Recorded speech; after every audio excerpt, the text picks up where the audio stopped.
नमस्कार, मैं सपना मध्येश और आप देख रहे हैं देश का दरबार न्यूज। आइए रुक करते हैं कुछ बड़ी खबरों की ओर।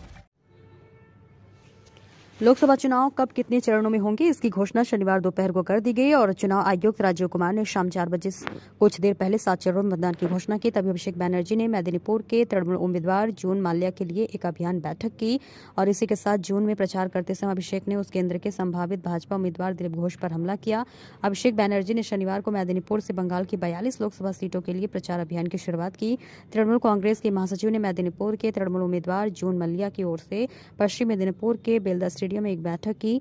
2019 में दिलीप घोष मेदिनीपुर सदर से लोकसभा चुनाव जीते और सांसद बने। हालांकि अभी तक ये घोषणा नहीं की गई है कि वह उस केंद्र से भाजपा के उम्मीदवार होंगे या नहीं। हालांकि निवर्तमान सांसद दिलीप ने परोक्ष रूप से फिर से उम्मीदवार बनने का संकेत दिया और इतना ही नहीं, उन्होंने हाल ही में एक्ट्रेस और मौजूदा विधायक जून माल्या को 2 लाख वोटों से हराने की चेतावनी दी थी। हालांकि जून को जीत का भरोसा है और स्टार उम्मीदवार ने कहा कि रणभूमि में लड़ाई होगी। तृणमूल ने पिछले रविवार को ब्रिगेड में जनाजर सभा के उम्मीदवारों के नाम की घोषणा की थी। अभिषेक बैनर्जी को भाजपा के दूसरे उम्मीदवार सूची में बंगाल का नाम न होने पर कठोर टिप्पणी करते हुए भी सुना गया। उन्होंने कहा कि बीजेपी यह कहकर बैठी है कि वह तृणमूल के बाकी उम्मीदवारों को अपना उम्मीदवार बनाएगी, कोई उम्मीदवार नहीं है। वही अभिषेक ने केंद्रीय अभाव पर भी प्रकाश डाला। हाथ धरे माथाय आशीर्वाद करे যে বাবা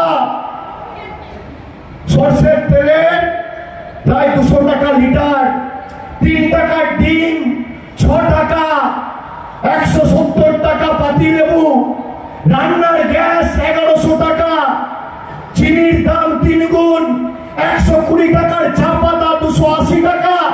দিদিকে একটু বলো না লক্ষ্মীর ভান্ডারটা যদি বাড়ানো যায়। আমি বললাম মা তোমাদের কথা আমি জননেত্রী অবধি পৌঁছে দেবো, তারপর কি সিদ্ধান্ত তিনি নেবে সেটা তার উপর ছেড়ে দিন, কিন্তু বিশ্বাস আর আস্থাটা দয়া করে রাখবেন। আজকে আপনাকে আমি বলি, আমি 2 মাস রাস্তায় ছিলাম, কুচবিহার থেকে শুরু করেছি কাকদ্বীপ অবধি।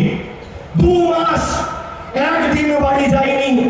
ঘর পরিবার, মা বাবা, ছেলে মেয়ে, বাচ্চা, সংসার সব ছেড়ে মানুষকে কথা দিয়েছিলাম নিজের অধিকার সামনে রেখে ভোট দিন, আপনার অধিকার থেকে আপনাকে কেউ বঞ্চিত করবে না।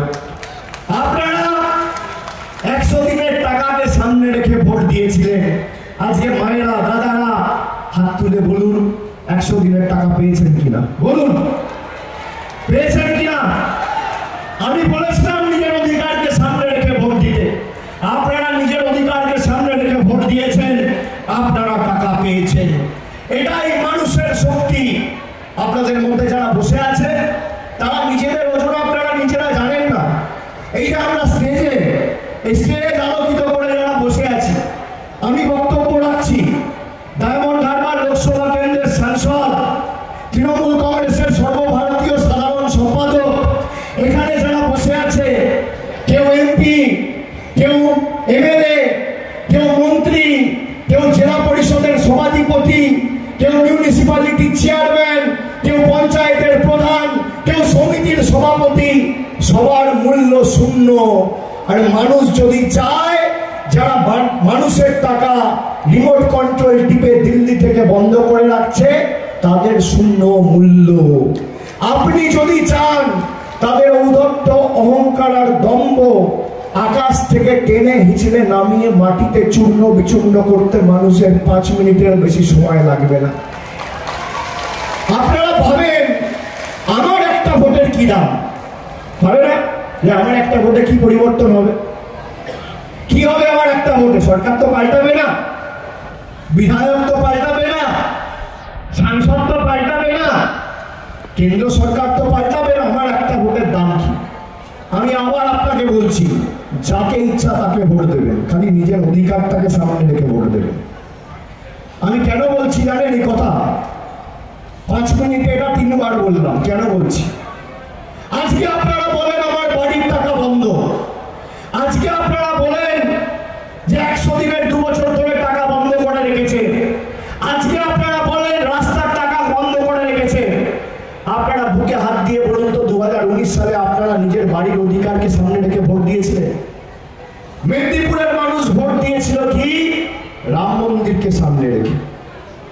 আজকে ভারতবর্ষে রাম মন্দির হয়েছে 3000 কোটি টাকা খরচা করে, গরিব মানুষের মাথার উপর ছাদ হয়নি।